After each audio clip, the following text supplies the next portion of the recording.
Bismillahirrahmanirrahim. Pour cette année 2026 qui correspond à sa 12e édition de distribution de dons, l'association Femmes de Cœur Sans Frontières Paris a ciblé un nombre de 165 bénéficiaires. Chaque bénéficiaire a eu un sac de 25 kg de riz, 1 kg de dattes, 5 kg de sucre et 5 litres d'huile. Les cibles sont réparties comme suit. Sébi Ponty, 35, Guédiawaye, 20 avec 2 endroits différents, 10 pour chaque endroit.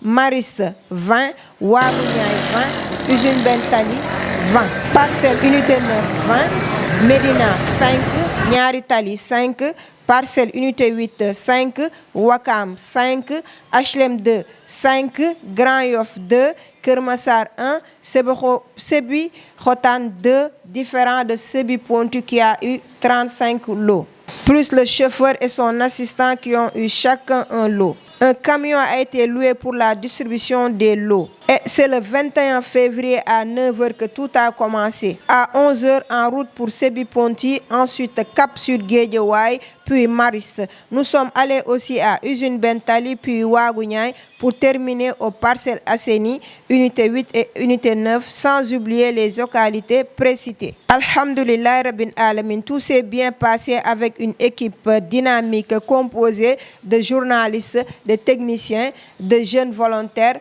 Merci aux membres de l'association Femmes de Cœur Sans Frontières Paris pour la confiance qu'elle a eue en ma personne et en mon équipe.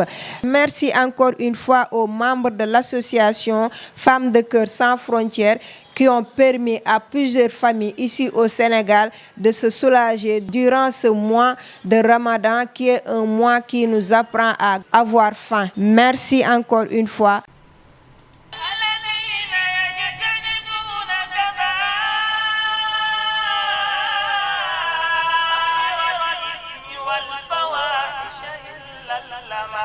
إن ربك واسع المغفرة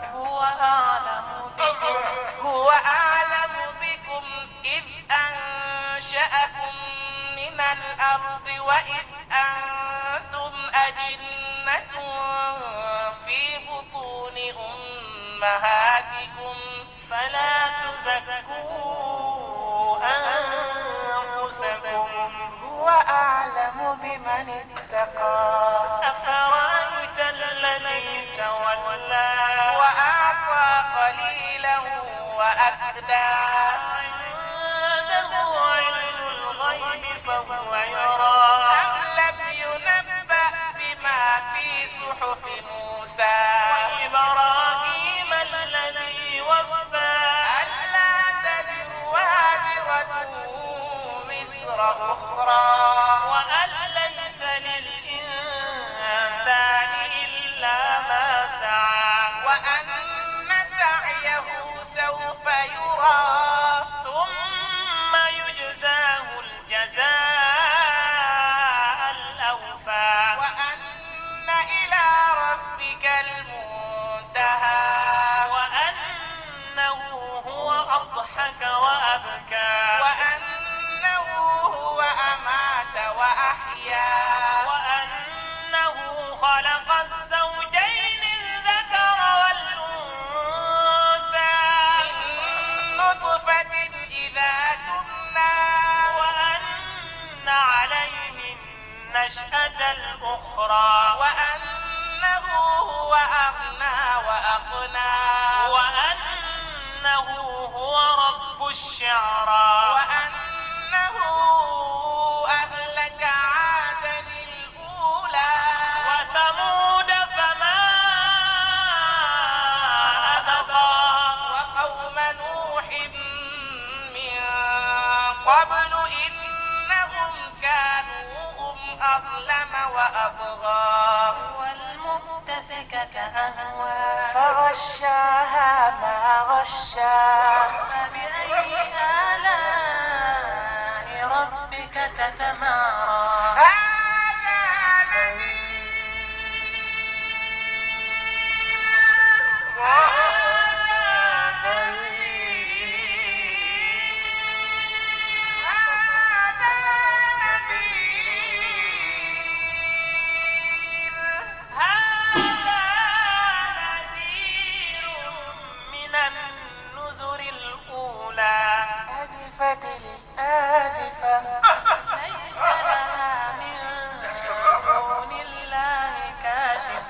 أفمن هذا الحديث تعجبون وتضحكون ولا تبكون أفمن هذا الحديث تعجبون أفمن هذا الحديث تعجبون وتضحكون ولا تبكون وأنتم سامدون فاسجدوا لله واعبدوا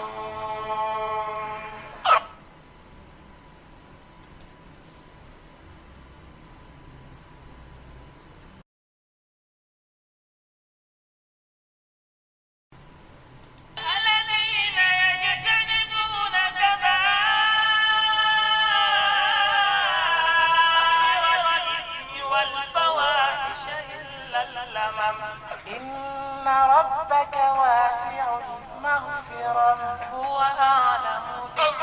هو أعلم بكم إذ أنشأكم من الأرض وإذ أنتم أجنة في بطون أمهاتكم فلا تزكوا voilà mbokk yi ginnaaw bu ñu leen nuyoo ba pare comme ni ngeen ko gisee ñu ngi fii tey ci fi ñuy wax Sébi Ponti nekk bërëb boo xam ne nag mu ngi ci biir Sébikotane mu doon ab bërëb boo xam ne nag dañu fiy ñëw tey ànd ci ak association Femmes de Cœur sans frontières ñoo xam ne nag ñu ngay yëngatoo foofee ca Paris waaye nag ñoom dañoo ñëw fii tey ngir ñu daal di distribuer li nga xam ne moom mooy ay dons alimentaires ba tax na nag association boobu jot nañ ko ràññee ci atum 2019 waaye nag ci balaa loolu nag am nañu fukkeet ak juróom maanaam 15 ans yoo xam ne ñu ngi def seen activités yi un peu partout moo tax nag ci wéeru koor bi mu doon loo xam ne nag profito la ngir ñu ñëw ci askan bi daal di leen jébbal li nga xam ne moom mooy don yi ñu leen jagleel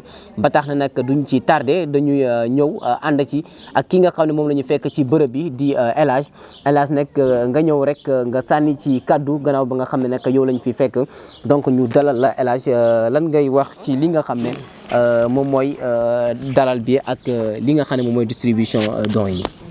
macha allah asalaamaaleykum wa rahmatulah mbokk yi nuyu naa leen ziar naa leen bu baax di leen ñaanal jàmm te di ko sàkku si yéen di ñaan yàlla fekke nañ weeru koor daaw fekke nañ bu ren yàlla na yàlla ma ñu fekke weeru koor yu bëree bëri alhamdulilah ñu ngi sant yàlla bu baax parce que lii yombut ñoo ngi nuyu association bi di leen ziar bu baax parce que daaw defoon nañ ko année yi passé def nañ ko bii yaakaar je crois que mooy 12e édition ñu koy def association bi ñu ngi leen di ñaanal yàlla yokku leen bu baax a baax di ñaanal suñu mbokk suñu dëkkandoo yi parce que lii ñuy joxe nii dañ koy jox dëkkandoo yi fi nekk tànnuñ kenn pour jox kenn dañuy woote rek ñëpp ñëw ku ci sa wërsëg nekk nga jël ku ci sa wërsëg nekk rek da ngay jël amul kii amul kële xooluñ kii la xooluñ kële la comme gis nañ ni ñu ñëwee nii waxuñ ko yëgaluñ ko kenn te ñëpp ñu ngi commencé ñëw dèjà kon lii rendez-vous la chaque année day am su weer koo taxawee dañu may laaj ndax affaire yi ñëw ndax affaire yi ñëw te loolu sant yàlla la ñi ngi koy jox ñu ngi sant yàlla ñi koy jox te ñu ngi sant yàlla man mii ñu koy teg sama loxo maa ngi ciy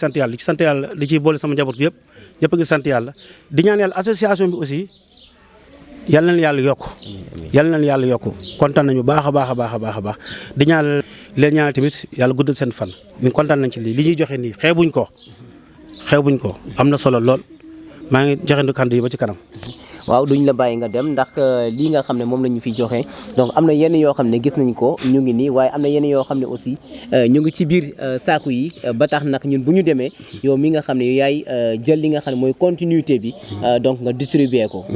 waaw noonu la parce que chaque année noonu lay demee parce que comme temps bi dafa xat ci weer koor lañ nekk bu ñu ko bëgg a distribuer léegi day xaw a compliqué moo tax dañuy def lii bi nii rek lancement bi nii rek man après li des maa koy séparé woo population bi ñëw jël si ko ku ci nekk li ci sa wërsëg nga jël kooku noonu lay demee kees yaa ngi ne daajeeguñ leen gis nga saako aussi ñoo ngi na la yéen daajeeguñ leen aussi noonu lay demee rek dañuy ñëw rek commencé nii ngeen jël après ngeen dem bàyyi ma fi di des noonu lay demee. waaw El Hadj ñu ngi lay jaajëfal bu baax a baax ci li nga xam ne jot nga ko def ndax yaa ñu dalal fii ci bërëb boo xam ne wax dëgg fa yàlla jàmm rek lañ fi fekk ak askan bi nga xam ne aussi ñoom nga fi nekkal donc duñu def tar ñu ñaanal leen yàlla gën leen fi bàyyi yàlla def jàmm def sutura waaye itam yàlla gën a sàmm gox bi ba fekkee jëlee njëriñ bi yëpp incha allah Cheikh. Merci beaucoup. Donc aujourd'hui on est là à Sébikotane, plus particulièrement Sébi Ponti. Donc on est là en tout cas à venir chez les populations. On est avec l'association Femmes de Cœur Sans Frontières de Paris. Donc c'est une association reconnue depuis 2019, mais elle a commencé ses activités pendant presque 15 ans. Donc à l'occasion du mois béni de Ramadan, l'association Femmes de Cœur Sans Frontières donc, organise une distribution de dons dans les régions de Dakar. Donc on a commencé ici à Sébi Ponti et sans plus tarder, on va donner la parole à quelqu'un à qui on a trouvé sur place. Il se nomme Amadou Ba. Amadou, comment vous avez vécu cette situation? Bon, d'abord, je vous dis bienvenue. Et aussi, on remercie l'association Association Femmes Sans Frontières de Paris qui nous est venue en aide vu le mois de Ramadan, dont toute famille, tout membre de famille, tout père de famille, chaque jour à chercher quelque chose à donner à sa famille pour se nourrir. Et quand vous venez à ce moment-ci et venir avec toute cette aide, on voit ici des dettes dont les musulmans octroient chaque fois. L'huile et le sucre que vous voyez ici, on vous dit merci et on attendait ça et on l'a reçu, on vous dit merci. C'est ça que vous attendez? Oui, on l'attend chaque année. On voit que c'est la 12e édition. Moi, je suis là depuis la première fois, c'était en 2019 jusqu'à maintenant. On le voit chaque fois et on prie que ça continue. Et cette collaboration, ça nous donne un bras. Cette collaboration, Inch'Allah, ça va continuer et on vous le dit car nous tous on est là. Donc Allah nous en tout cas donne la chance de suivre les années prochaines. Et vraiment on est en tout cas content avec vous aussi en tout cas pour cette situation. Nous sommes très contents. Nous sommes très contents.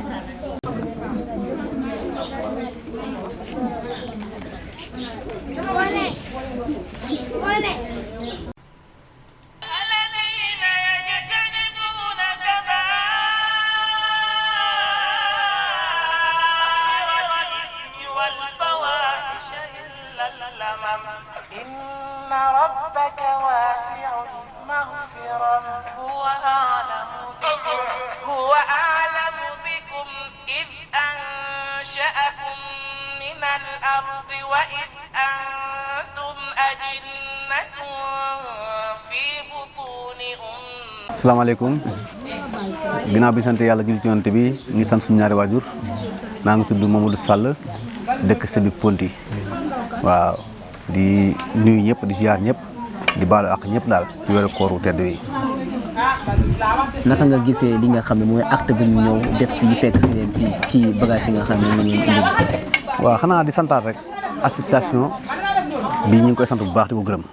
Femme de Cœur Sans Frontières. waaw association bi ñu ngi koy sant bu baax di ko gërëm muy association Femme de Cœur Sans Frontières. Paris. bii moo nekk 12e fois man ma koy teewee kon wax dëgg yàlla ñu ngi leen di sant bu baax di leen gërëm.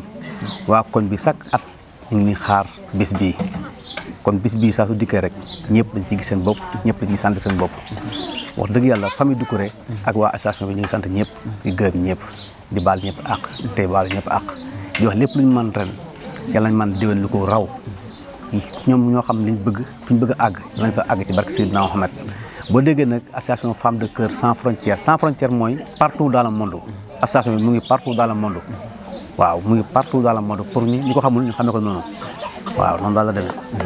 ñu ngi lay jaajëfal bu baax a baax. waaw léegi nag damay dem ci woo sama groupe waa topp kaa xadi kaay leen ñeen ñëpp ñëw leen.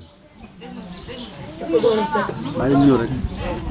Frontière Paris. kan mooy wax si yéen. yow yaay wax. bu ñu waxee loolu ba pare yaay wax. c'est bon. léegi da ngeen di wax acca. Association.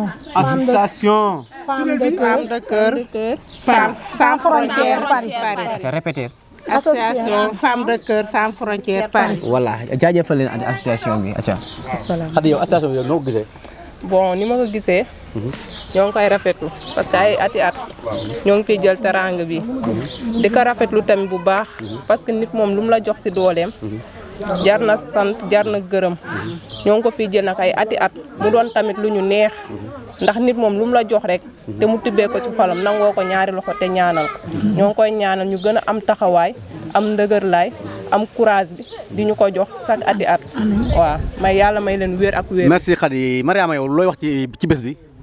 ah bés bi daal lu dul di ko rafetlu dong ndax lu toll ni weeru koor ñu indi teraanga bu toll nii te femmes yi tamit dañ koy soxla jeunes yi tamit dañ koy soxla nii ñu ko defee daal jekk na rafet na daal gis-gis bu rafet la ñu ngi leen di sant di leen gërëm. ndax soxna Astou yow bés bi noo ko gisee. bis bi ni ma ko gisee rafet na te ñu ngi koy rafetlu bu baax chaque année ñu koy def te ñun ñi dañ koy soxla tamit ñu koy def chaque jour ñu ngi koy ñaanal yàlla lu moo xam lu mu bëgg yàlla na ko yàlla may. ok madame Diop yow loo gis ci bés bi.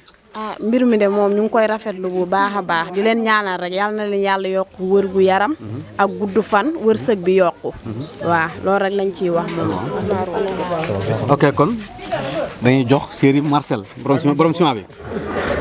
waaw di jaajëfal rek di jaajëfal ñëpp di sant waaw saay bu ñëwee ñëpp dañ ciy gis seen bopp yàgg na ñëw ñëpp ñu ngi ciy gis seen bopp ñi koy indi nag ñu ngi leen di ñaan yàlla na leen yàlla dooleel. amiin dooleel leen may leen kattan waaw kontaan nañ daal. waaw kontaan nañ daal kontaan nañ. kontaan nañ ci association bi ah. waaw ca kaw ca kanam. ci kaw ci kanam jaajëf waay. Abdou Diouf comme ni ngeen ko gisee donc ay témoignages la yoo xam ne at bu jot ñu ngi ko fiy def. li nga xam ne ñu mooy association Femmes de Cœur Sans Frontières Paris donc at bu jot dañuy ñëw ci gox bi ak yeneen gox ci biir Dakar donc di joxe ay li nga xam ne ay distribution de dons la yoo xam ne dañ koy jagle askan wi rawatina ci weeru koor bi donc loolu mu doon lu am solo ndax ci weeru koor bi moom yaakaar naa lépp lu ñu ciy def rek day multiplier wu loolu moo tax ñu profité ci aussi donc mu doon association boo xam ne plus de 15 ans ñu ngi def seen activités yi donc lii nag dañ leen di jaajëfal bu baax a baax waaye itam ñu gën leen ñaax ñoom ñu continuer si lii di dimbali askan bi ndax ku dimbali askan bi rek yàlla dimbali la Abdou Diouf kon nag mu ngi noonu.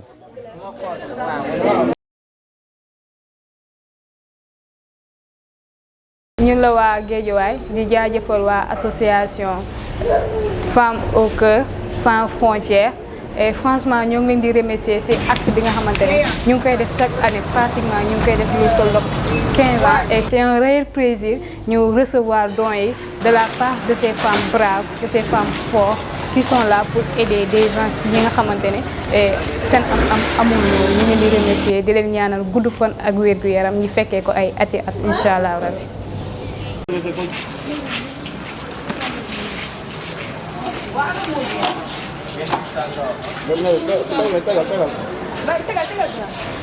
dafa xoosu ci kii bi.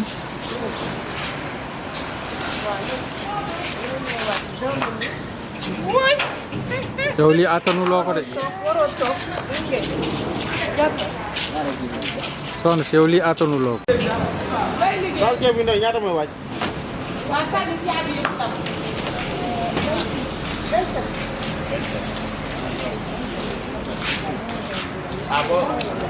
C'est avec un réel plaisir que nous, les habitants de Maris, accueillons les dons de ces femmes fortes, courageuses, braves, qui sont à la tête de l'association des femmes fortes depuis Paris.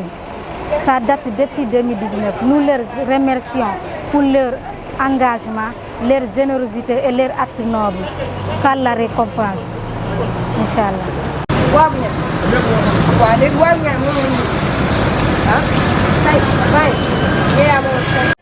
Association Femmes de Cœur Sans Frontières, Paris, le lot des Parcelles Assainies, 20 sacs de riz, 50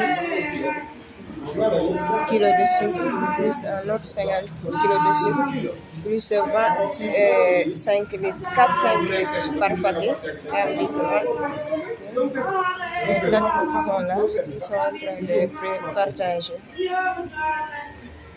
les sachets pour mettre, tout est prêt. Ils vont faire ça et ils vont distribuer tout à l'heure. Ouais, le gérant pour partir à Séné est en train de déballer les jus. Plus un sac de riz, deux sacs. Ok. Plus la date. Et enfin le sucre qui est là.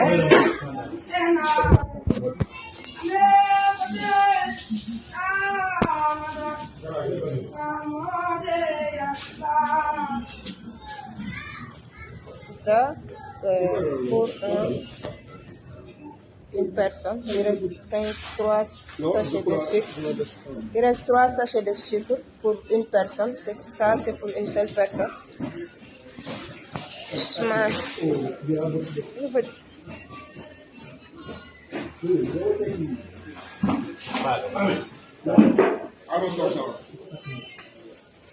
Tasal kii tàndarma wàcce ko quoi.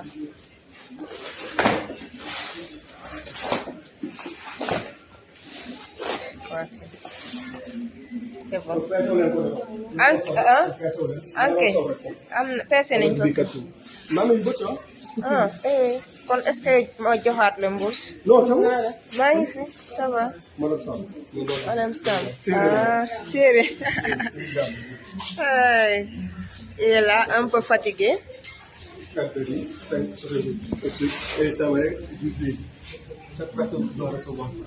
Ok. Amen. Association femmes de cœur sans frontières. Merci beaucoup. Oui, c'est ça. Amen. Merci. Merci encore une fois. Merci.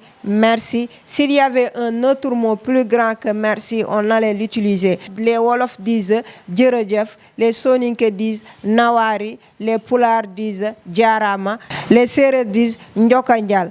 Il faut associer tous ces mots pour dire merci encore une fois à l'association Femmes de Cœur Sans Frontières Paris. Merci.